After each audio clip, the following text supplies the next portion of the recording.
Right, in this next video, I'd like to go over the dodge, burn, and sponge tools with you because I think that they can be helpful for this assignment.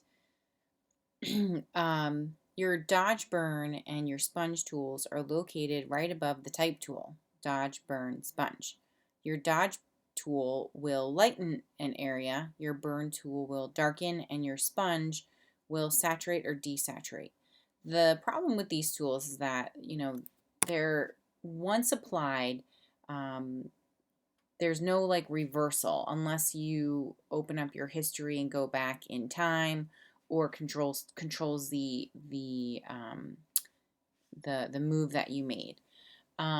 Once you saved it, it automatically saves um, that adjustment that you made, and and it's pretty permanent.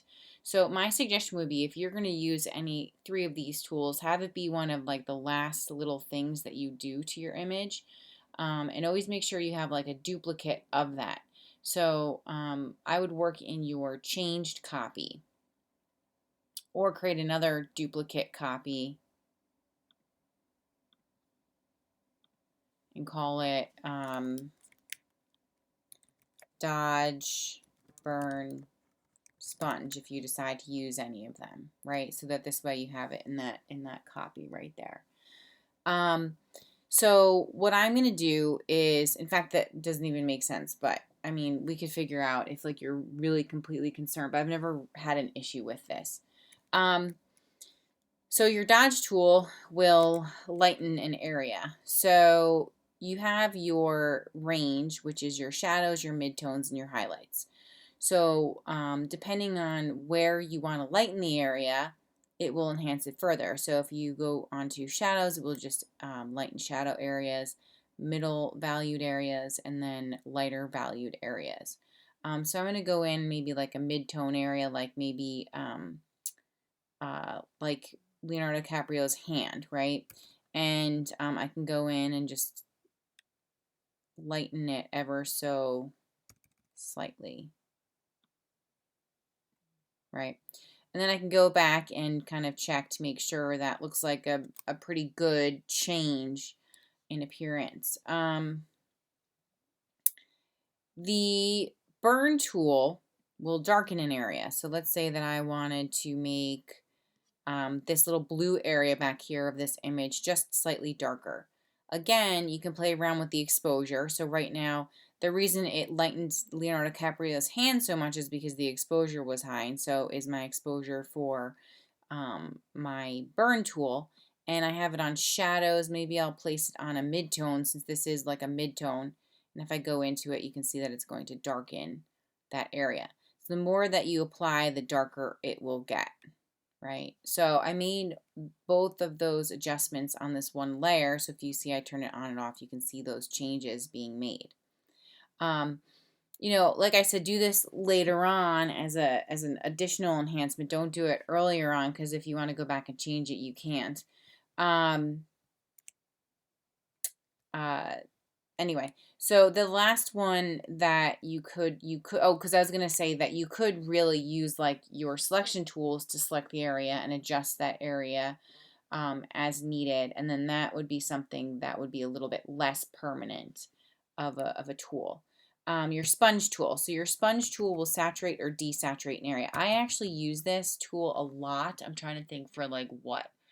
Okay, so sometimes when I've done like little children's book illustrations, and I make a picture of a like little kid or something, and I want to intensify maybe the cheeks a little bit more, like make them a little bit rosier, I will go in with the sponge tool on saturate and just kind of click on the cheek to make it just a little bit rosier.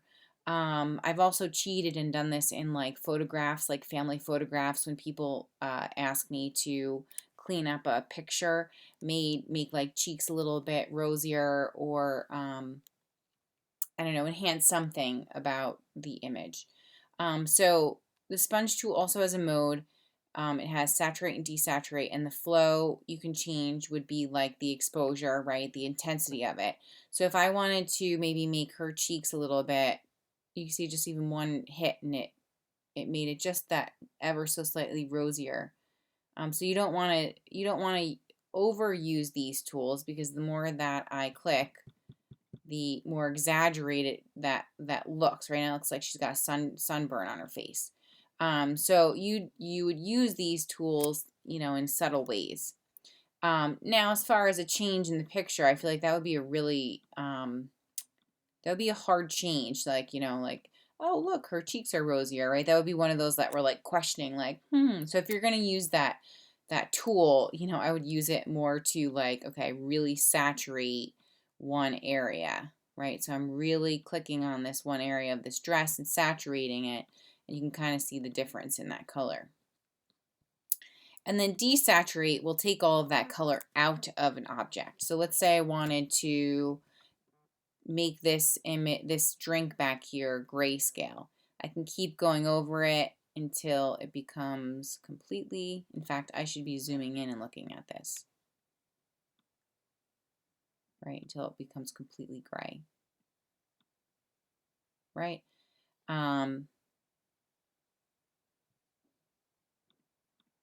And those are my changes. All right, I hope you find this helpful.